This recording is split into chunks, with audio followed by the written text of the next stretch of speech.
Welcome back to the Chad Hasty Show on News Talk 95.1 FM and 790 AM KFYO. Thank you for tuning in today. And joining us to talk about everything that's going on nationally, Congressman Jodey Arrington. Congressman, good morning. How are you today? God bless West Texas, man. I'm home and I'm here at the office on Texas Avenue, and I'm glad to be with you and joining you here and not in the swamp. So if I seem a little more chipper, now you know why.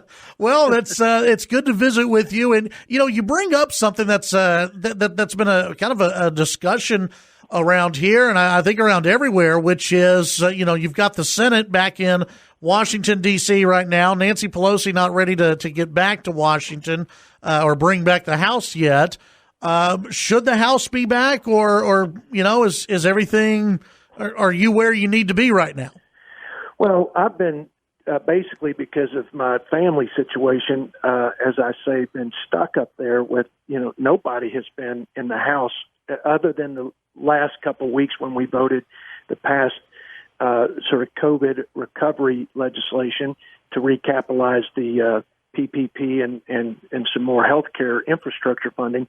We need to be back working. Look, but we're having lots of conference calls, Zoom calls. I mean, that's generally how business is being done now with various stakeholders like ag, oil and gas has been just decimated, and not just from COVID, but from the price collapse as a result of the sort of Russia and Saudi deal. But look, there's plenty of work to do. It's just that we need to demonstrate to the American people that we're saying, hey, take a risk. Let's turn the economy on. Let's get back to the marketplace. How in the world can we be saying this to the American people when we're not doing the same thing in Washington? Here's the other point, though. I'm not looking to be passing some new big COVID-related legislation. We have trillions of dollars. Now we have actually the highest levels of debt that we've ever had in the nation's history, surpassing World War II. We've got money that's unspent. I'm not looking to pass more legislation and more funding, but we do have other business besides COVID-19 related things, and we ought to be there working and demonstrating to the American people that you can do it reasonably, safely, responsibly, but it's time to get back to work. Congressman, I know you may not be looking forward to taking up another bill, but it does appear as though Speaker Pelosi is looking at that. It looks like the Senate may be looking in that direction at some point. The White House definitely looking towards another spending bill. What it looks like, nobody really knows. I guess. And the question that I've asked a few others, what is the sign that everything is getting back on track? What do you need to see that says, okay, yeah, we may need another, whether it's stimulus or spending, whatever it may be, or we're getting things back on track. We don't have to go as far as the last bill did. Well, I think we've got to get folks in the marketplace, and we've got to get the demand back so that the economy can get traction. I mean, we've provided targeted temporary relief, most notably with the Paycheck Protection Program. The whole point of that was to get folks, sort of give them a lifeline to stay in the game in terms of businesses, but most importantly, keep employees connected to their employer and not put them on unemployment, which is, a much longer-term proposition and cost to the country. So I think that I think everything is going to hinge pretty much on, in terms of whether we need to fill in some cracks and close some gaps in assistance, and how quickly we can get back to some semblance of normal. And I think Texas is beginning to phase in. Many states are taking our lead and doing the same. There's still some that are on the extreme side of staying hunkered down, which I think is a mistake. There are certain areas that probably need more precautions to be taken than others, but that's really what's going to dictate what we need longer term. But again, we have monies, for example, for Lubbock and towns smaller, the bigger cities got to go direct to Treasury, but we've got monies that the state has that they haven't even let out to provide support for COVID-related expenses. So I'm not interested in putting more money behind things when we haven't spent the money that we have to see if it's getting traction and if it's actually meeting the needs. The money that's going to cities and states, how do you, when I say you, I mean members of Congress, how do you know that that's being spent wisely and not just on stuff it doesn't need to be spent on? Well, first of all, you can put the specific legislative language that says, that precludes the use of funds for things like bailing out multi-employer pensions or state pensions or local pensions that have been grossly mismanaged, and you see that in New Jersey, you see it in California. These states and some of these jurisdictions locally are bankrupt, and we can't put money. We can't let Nancy Pelosi, and I think this is something that we're seeing in their legislative drafts for the next bill. We can't let them use money to reward mismanagement at the state and local level. But those things that are COVID related are obviously things that I think are appropriate in some part, because I've always said the local and state folks ought to have a shared risk with the feds. They ought to have a shared responsibility and cost with the Fed. Otherwise, Chad, there's no incentive for them to turn their economy back on, because they're going to look to the federal government to continue to bail them out. That's a terrible dynamic and a moral hazard, and that's why we have to have that sort of shared cost, shared responsibility provision always in mind when we're providing whatever targeted assistance to these guys that they need. Congressman, can you hang out with us for one more segment? You bet. Okay, we're going to put you on hold. When we come back, we'll continue our conversation with Congressman Jodey Arrington here on the Chad Hasty Show. He's out of the swamp. He's in West Texas. He feels good about that. We'll be right back. Chad Hasty Show, News Talk KFYO. Want to tell you about one of our great sponsors, one of our great local businesses, Blue Lagoon Pool Supply. Folks, temperatures are not today, but temperatures are warming up, and you want to make sure that pool looks good, that it's well maintained. Then, of course, it's cleaned as well. And Blue Lagoon has they've got the right services for you. Weekly pool cleaning spots available right now. One-time cleanings available. They can also clean that tile and bring it back to life. And free chemical deliveries on orders over $30. Here's what you need to do. Go to BlueLagoonPoolSupplies.com and schedule a cleaning, repair, or maintenance or delivery today. That's BlueLagoonPoolSupplies.com, or call Bodie at 806-589-6284. That's 806-589-6284. Blue Lagoon Pool Supplies. We go back to the phones, and joining us right now, Congressman Jodey Arrington. Congressman, I'll read a couple of numbers to you. Okay. And this shows just how bad things are right now as far as the economy. 20.5 million jobs were lost in April. Unemployment rate jumps up to 14.7%. This is from CNBC. They say the real unemployment rate, which includes workers not looking for jobs and underemployed, surged all the way to 22.8%. Those are bad numbers. And my question to you is, how long do you think until, and for those that you've spoken with, until we really see things going again? I think it's going to take several months to get back, if not an entire year, because you just can't shut an economy this complex and diverse and robust. You can't just shut it down and turn it on and expect it to be back to the way it was.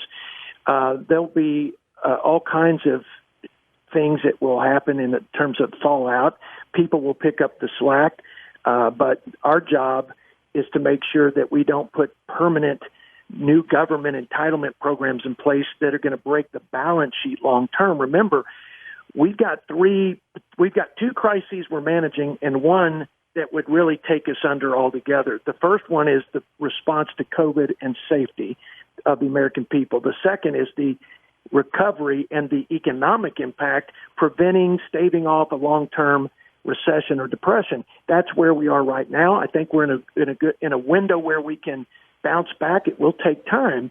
And then thirdly, we have a sovereign debt crisis that if that were to occur, we could not print money fast enough. We couldn't borrow money anymore to bail us out. That is the crisis that would come to roost probably on the next generation, and it would leave them really defenseless to come back to any sort of exceptional America as we've known it. And that's something I'm looking at in terms of why do we need to be back in Washington and back in Congress doing our job, because we need to be looking at the debt and deficit spending and the 108% of debt per GDP in this country, and the crisis, the epic crisis that is on the horizon if we don't start managing our business better longer term. Do you think that's something the White House is interested in right now? No, the president hasn't. Look, this is one thing I have been critical about the president, and that is he hasn't talked about the debt and deficit spending. He's done a great job on the military. He's done a great job on border. He's done a phenomenal job on appointments, judicial appointments, and trade deals. But this is a glaring hole for everybody to take responsibility for.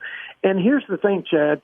This president takes on things with the courage of 1,000 leaders. And like China, nobody touched China the way he took it on, and no one's demonstrated political will in this arena like this president who's not a politician. If he were willing to take this deficit spending, debt, and this whole fiscal situation that is more than tenuous, I think that he would embolden members of Congress to really step up and do something that, again, if we don't, we'll be the first generation to hand the country to the next, not better, but worse than we found it. That's what I'm almost obsessed with at this point. And I've got a Democrat and Republican bipartisan group of about 25 members working on plans that we could put in place in upcoming legislation that would basically force Congress to deal with this issue. I'll keep you up to date on it, but we're working up our plans right now. What are your thoughts on the Department of Justice dropping the Michael Flynn prosecution? I have tremendous respect and trust for Barr. I wish we had Attorney General Barr instead of Sessions from the outset. I think the Comey FBI was corrupt, mainly based on his ego and his hatred and some of the deep state's hatred for President Trump.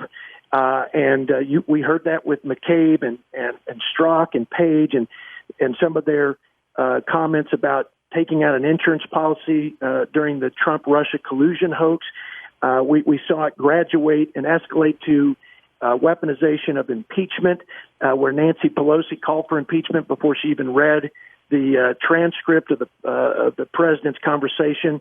And now we've got this major violation of the Brady rule where prosecutors did not turn over information that was exculpatory and would have helped in the defense and would have dismissed the case outright anyway.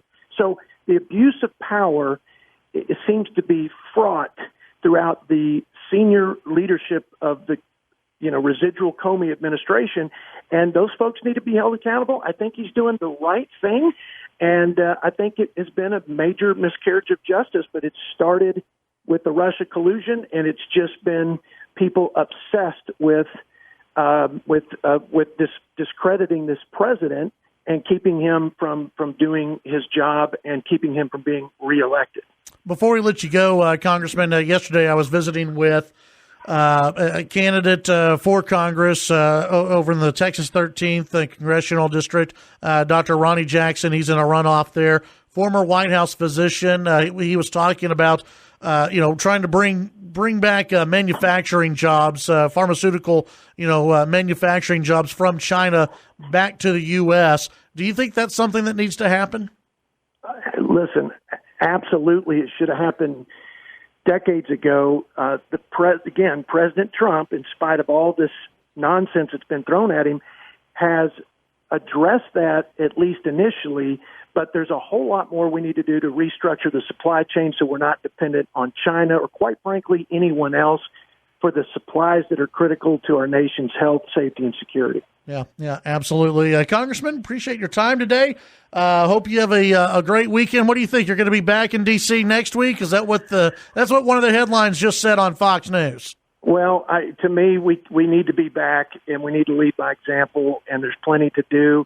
But again, there's also plenty of opportunity for me to prevent bad things from happening in D.C. So I'm looking guessing, forward to it. Is it easy to say that you're not going to be in favor of what Kamala Harris and Bernie Sanders are proposing, which is a $2,000 a month to every U.S. citizen until we are vaguely out of the crisis?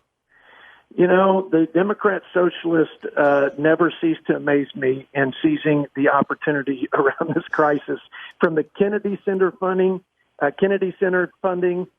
to this sort of everybody needs $2,000 in direct payments and bailouts of union pensions. The list is as long as my children's Christmas list, and it's unfortunate. And yeah, that a lot of me being up there is in defense mode for the things that we just mentioned. Congressman, appreciate your time today, and also good luck since your kids already have a Christmas list going. You're man, good luck with that. I can tell you that right now. Well, blessings, and good to be with you, and we'll talk to you soon. That's right. Congressman Arrington, thank you.